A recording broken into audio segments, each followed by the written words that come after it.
Halo bosku, assalamualaikum warahmatullahi wabarakatuh. Mudah-mudahan bosku semua selalu sehat dan terjaga dari mara bahaya apapun. Amin. Nah, di video kali ini saya akan membahas One Piece chapter 976 yang baru rilis minggu kemarin. Nah, sebelum lanjut ke pembahasannya, ngomong-ngomong bosku udah cuci tangan belum nih? Nah, kalau belum, ada baiknya kita cuci tangan dulu nih bos. Kalau sudah, kita langsung ke pembahasannya aja ya.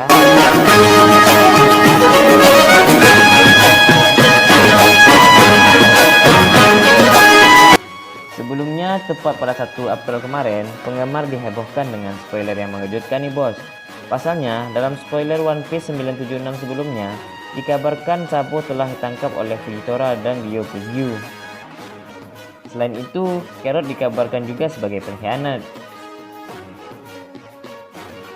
Seperti tahun sebelumnya, tiap 1 April selalu memberikan kejutan untuk para penggemar nih bos. Pada tahun sebelumnya, lelucon itu bahkan ada dalam satu chapter yang menunjukkan Kaido dan Big Mom kalah hanya dengan satu tendangan dari Sanji. Nah, di dalam chapter ini kita sudah melihat Jinbei sudah kembali ke kelompok Mugiwara nih bos. Namun, meskipun Jinbei resmi menjadi anggota kelompok Mugiwara, Kozuki Momonosuke yang jadi kunci aliansi diculik oleh Kanjuro ke Onigashima nih. Sejak Kanjuro membuka kedoknya sebagai pengkhianat, sosok ini jadi sama sekali berbeda. Selama ini Kanjuro dikenal punya kemampuan menggambar yang buruk. Sejak kejadian di Dressrosa, Pulau Zou hingga negeri Wano, ia tampak tak optimal dengan buah iblis tipe Paramecia miliknya.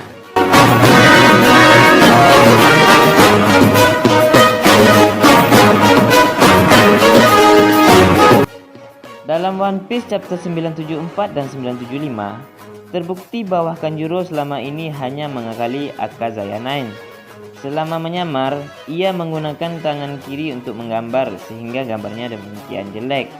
Sebenarnya, ketika memakai tangan kanan, lukisan Kanjuro begitu indah. Ia bahkan bisa membuat klon dirinya yang berlayar bersama Kinemon dan kawan-kawan.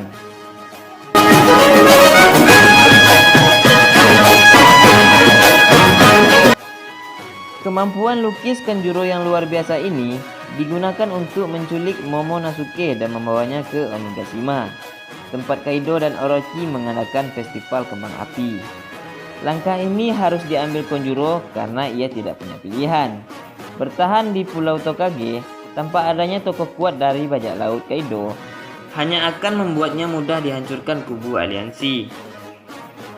Sebaliknya, jika Kanjuro membawa Momonosuke pergi, kubu aliansi punya fokus khusus, yaitu menyelamatkan sang calon Shogun Wano di Onigashima. Jika Momo tidak diapa-apakan, maka misi ke Pulau Hinian Kaido hanyalah misi Akazaya 9 untuk membalas dendam kematian tuan mereka Kozuki Oden 20 tahun yang lalu.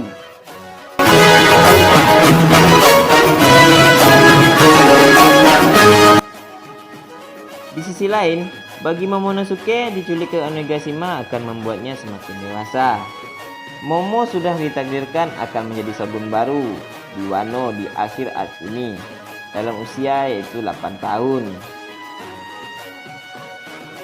Nah, jika ia tidak mempunyai jiwa kepemimpinan sama sekali, Momo hanya akan menduduki tahta karena ia pewaris Kozuki Oden.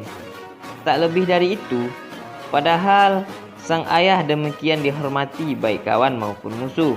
Bahkan Kaido sengaja menembak Oden dalam eksekusi atas dasar respek ini.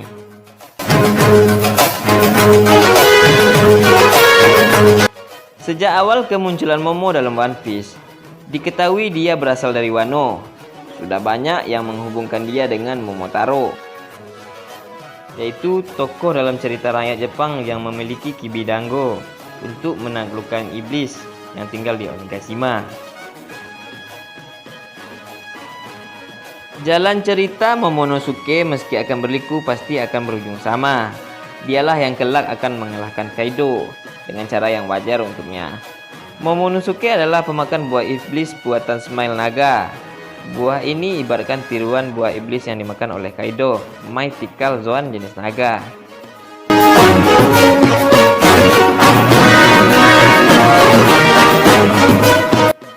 Seperti Momotaro yang digambarkan berusia sekitar 15 tahun dalam perjalanan ke Onigashima, Momonosuke juga sangat muda.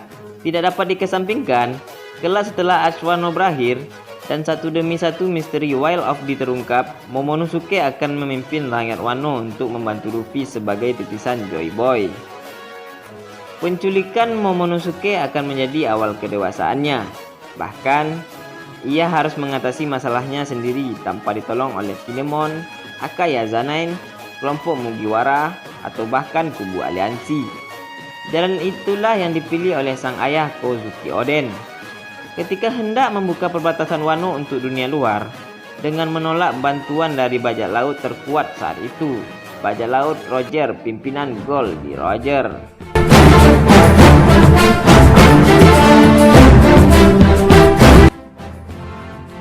Nah, bosku, sekian dulu video saya kali ini. Terima kasih sudah menonton. Dan jangan lupa untuk pantau terus channel saya untuk mendapatkan berita anime menarik lainnya.